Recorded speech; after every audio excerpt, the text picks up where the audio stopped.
McLaren's recent appeal, known as the right of review, to contest the penalty imposed on Lando Norris following his clash with Max Verstappen in the final stages of the United States Grand Prix, has been declined by the FIA stewards.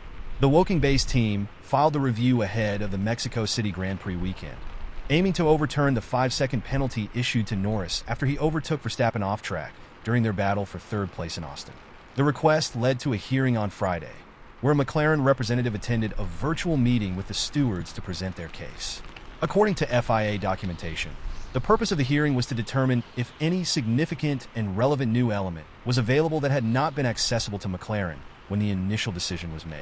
Had the stewards agreed on the existence of such an element, a follow-up hearing would have been scheduled. However, they ultimately found no grounds to warrant further review, thus rejecting McLaren's petition. In their arguments, McLaren contended that a statement in the initial decision was factually incorrect, specifically noting that the document claimed Norris had not been level with Verstappen at the apex while attempting the overtake. McLaren countered this, providing evidence that Norris was ahead of Verstappen at the braking zone. Red Bull's representative, Jonathan Wheatley, opposed this argument, asserting that McLaren had not met the requirements to justify a review under the FIA's criteria. The FIA document further outlined the reasoning behind the stewards' rejection, explaining that McLaren's argument, claiming an error in the initial decision as a new element, did not satisfy the review standards set in Article 14. As per the stewards, a petition for review must demonstrate a new element that establishes the existence of an error, rather than simply pointing to a perceived error as a new element. Despite the dismissal, the stewards recognized McLaren's appeal as having been submitted in good faith.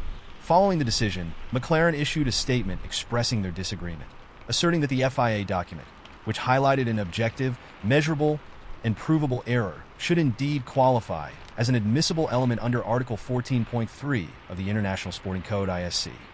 McLaren thanked the FIA for their swift handling of the review and expressed a desire to work collaboratively with them to establish a clearer process for challenging race classifications.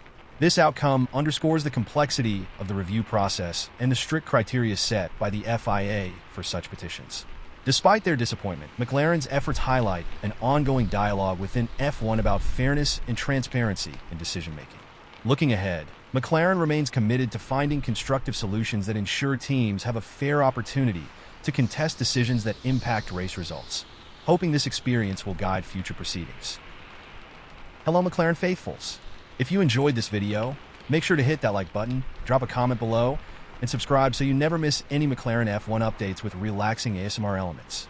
Your support is what keeps this incredible community growing stronger every day.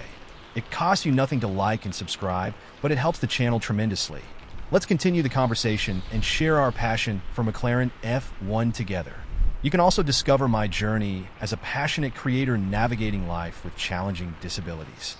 Despite the obstacles, I'm determined to follow my dreams and share my love for McLaren and F1 with the world.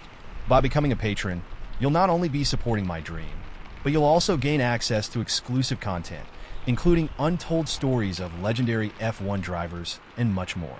Your support can truly make a difference in my life, helping me continue to do what I love. Click the link below and enjoy.